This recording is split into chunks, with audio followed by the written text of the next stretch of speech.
Prvý FC Košice.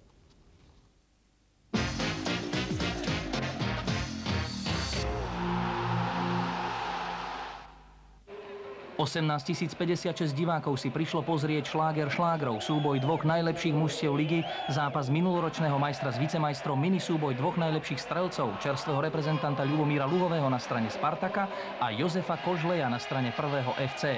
Hlavným bol tradične Vladimír Hriňák z Bratislavy, asistentmi Ivan Bartoš a Roman Čabaj.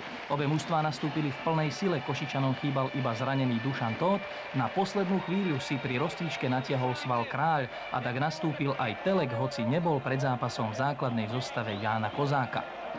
Vybičovaná, nervózna, ale skvelá atmosféra, výborný futbal na oboch stranách. Čo viac si môže fanúšik želať. Trnava začala veľkým náporom. Košice umne prehusťovali priestor pred Molnárom a tak strely prichádzali zväčša zďaleka a s nimi Molnár nemal veľa starostí. Marcel Horký, veľký pracant stredu poľa červeno-čiernych, vybojoval veľa lôpt, ale Šimona nahradiť je ťažko. Hrabal odohral dobrý zápas, jeho strelu po samostatnej akcii nestihol tečovať Týmko. Pavlus, ktorý hral pred stopera, pred Titelom, patril k najlepším na ihrisku.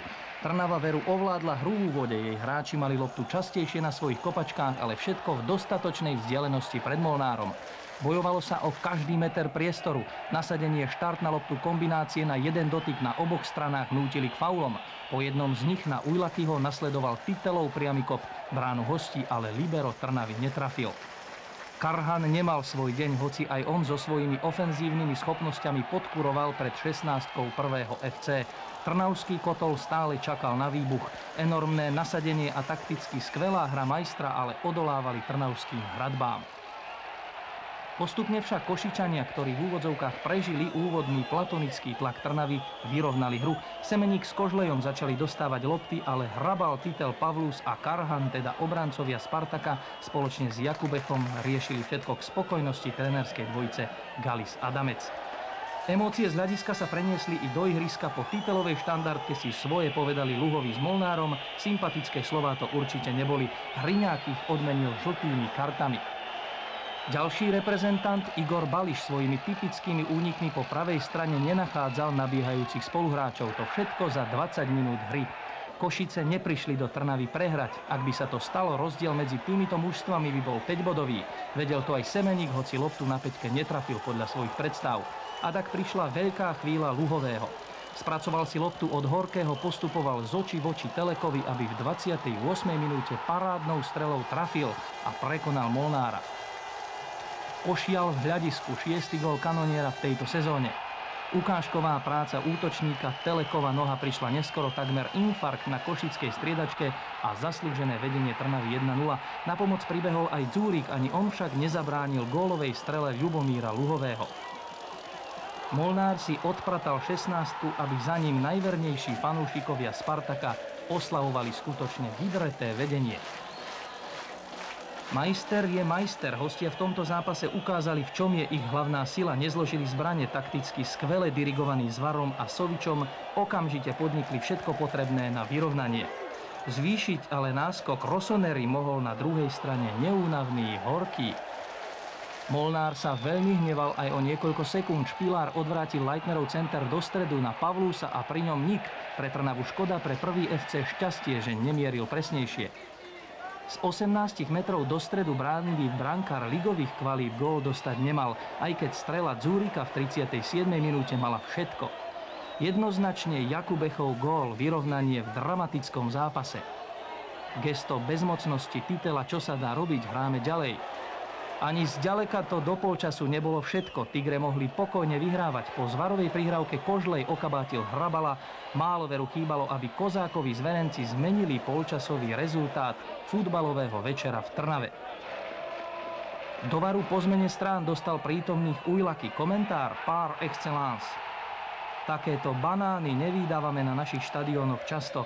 Fanúšikovi futbalu musí duša zaplesať. Čo mohol robiť Molnár? Dobre postavený múr, možno, že sa Albert Rusnák trošička uhol tvrdej strele. V kotle radosť obrovská, bodaj by nie, veď Spartak viedol opäť o gól 2-1.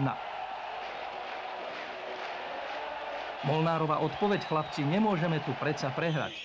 Spoluhráči ho na slovo poslúchli. Zvara ponúkol príležitosť Albertovi Rusnákovi, ale Semeníkov náhradník nedal Jakubechovi gól. Veľa nabehal na ľavej strane Leitner, často centroval lopty do 16, ale tam kráľoval niekto iný. Karhanovú strelu tečoval Telek, Molnár je na čiare pozorný. Faktor, ktorý prišiel na ihrisko v 70. minúte na miesto Soviča a dostal žltú za nepríjemný zákrok na Bališa, sa prezentoval touto strelou. Kozákovi sa málo kto zapáči, čo vyhútali Adamec s Galisom, vystriedali Jaratímka, prišiel Kostka a pozrite sa, čo chýbalo po Ujlakyho centri. Rozhodujúci moment. 78. minúta, Karhan nepochopiteľne stratil pri čiare loptu, Albert Rusnák dal Kožlejovi a aj tento hráč dal 6. gól v sezóne. Opäť teda na čele ligových strelcov dvojica Luhový Kožlej. Tréner Galis mal ťažké srdce na krajného obrancu Miroslava Karhana. Pozrite sa, on dlhodobo si myslí, že je už veľký hráč a k tomu, aby bol veľký, musí byť skromnejší a musí viac na sebe robiť a musí dodržiavať to, čo pre mužstvo účelné, nie pre jeho samého. Pri tom druhom gole mal jednoznačne loptu do autu, pretože mal čistú loptu, ale chcel ukázať, aký je dobrý hráč. Možno, neviem, čo sa v tom momente odohrávalo v jeho duši a nakoniec to skončilo tak, ako to skončilo. Ale takému hráčovi by sa to nemalo stávať, pretože on musí hrať za klub a musí sa podradiť tomu, čo treba urobiť pre momentálnej situácii, pre výsledok. Košičania pochopiteľne na koni, bodík predsa chceli. Opäť v akcii burlivák Molnár, tentokrát versus Titel. Dlhoroční spoluhráči v Slovane i v reprezentácii, teraz na opačných stranách. Nič to, bod je doma, pochvaľovali si Košičania spokojní, ale musel byť aj Galis, hoci jeho mužstvo malo víťazstvo na dosah. Bol to dobrý ligový zápas, diváci môžu byť spokojní, Adam, iba s tým, že sme nevyhrali, ale zápas to bol dobrý. Myslím si, že Košice a Trnava je rivalita, kde skutočne treba povedať, že je tam dosť kvalitných hráčov, ktorí sú základom reprezentácie momentálne a som rád, že ešte bolo by hádam dobre, keby viacej mužstiev sa pripojilo ku kvalite týchto mužstiev, pretože potom by úroveň slovenského futbalu šla hore a diváci by chodili v hojnom počte všade na futbal. Bíly andel spí, hádam nie, v stredu určite nemal